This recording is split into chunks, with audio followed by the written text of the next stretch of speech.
and mentor of this club, and he is an inspiration to all public speaking enthusiasts. So whenever I see Insta stories or reels, I see that he is always trekking or traveling, and that inspires me to travel more. So without taking much of your time, let me allow you all to witness his magic on the stage. With the speech titled, "It was nothing like anything that I experienced," I give you Toastmaster Karthik.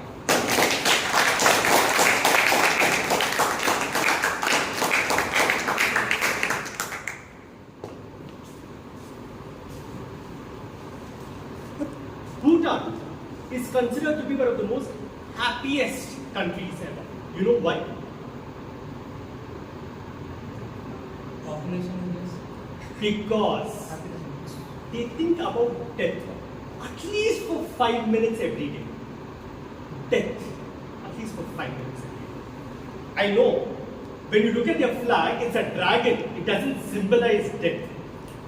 But happiness is because they think about death.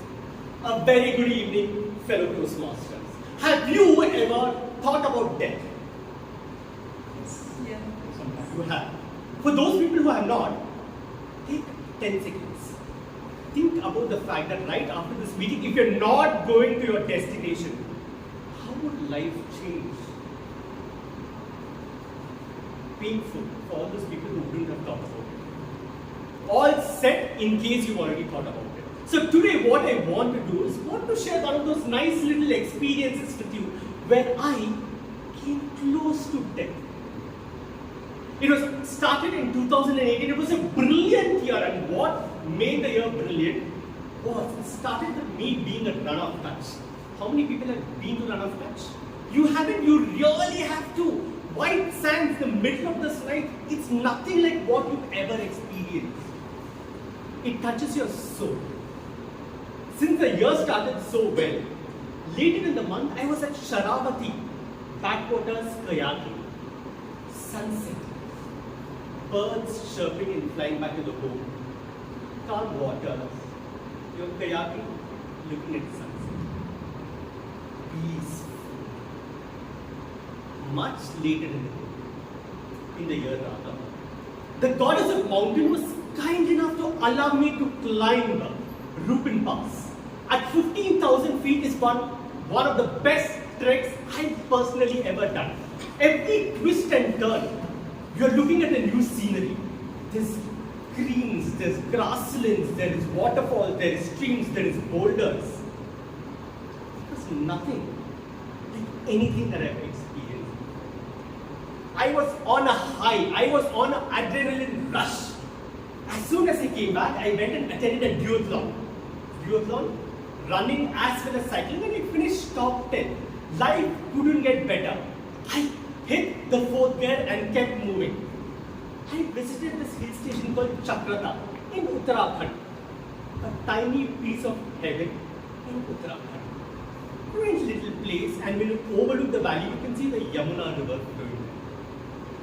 Beautiful place. Morning when you wake up, you're able to see the mist come by. There is forest all over, dark green.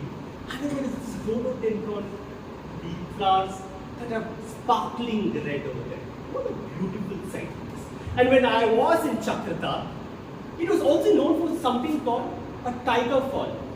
Tiger falls, ferociously the water came in, dived right in. So we traveled 20 kilometers and then trekked down a hill for 5 kilometers to visit Tiger Hill. It was beautiful. 300 feet, the water falls down at that particular pond. It was nothing like anything I had experienced. And then I thought, dude, it's been a long time since I went to a gym. So let me go and work out a little bit and run up the hill, which is about 5 kilometers. And I did.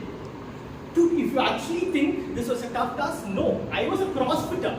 I could do 350 burpees, so this was no big deal. So I ran and ran up that hill 5 kilometers. I crossed all of those people who were huffing and puffing, and I looked at them and was like, ha! I ran. I jumped over the boulders, danced over the grasslands, and I finally reached them. I was gassed out. Was that a problem? No, it wasn't a problem. But that is what I thought. But I was really gassed out.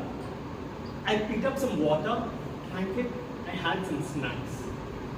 And I realized, let me relax for some time. And at that moment of time, I realized I'm sweating profusely and my t-shirt is completely wet.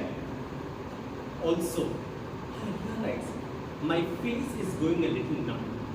I don't think this is actually what was intended. What do I do?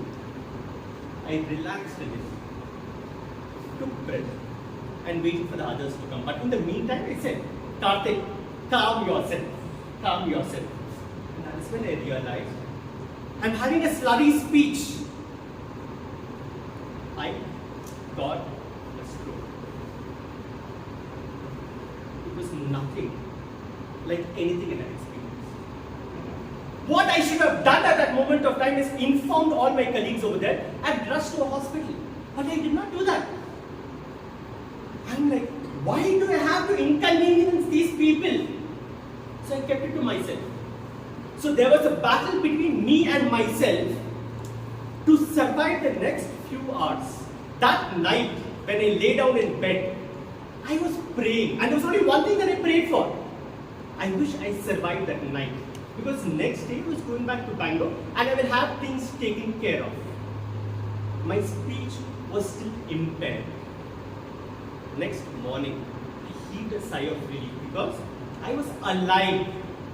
I was alive and I was happy because I was alive. So the time I reached Bangalore, went and got an MRI scan done, and the MRI scan showed that a piece of my brain is dead. For a fraction of a second, because of no idea what reason, my body did not deliver oxygen to the brain for a fraction of a second, and that part of the brain is dead. The doctors who diagnosed it had absolutely no idea why this actually happened. Okay, that was one of those instances I came closest to death. As I said, tomorrow we don't know what is going to happen. But what is certain right now is the present, what we are doing right now. And that day I promised myself that I am going to be the most happiest version of myself to myself, not to others. I am going to be the happiest version of myself to myself. Right? You can't escape taxes or death. But at the end of the day, please acknowledge death, embrace death. Because once you do it, guess what? Every day is going to be something like you've never experienced before. Thank you and thank you, Toastmasters.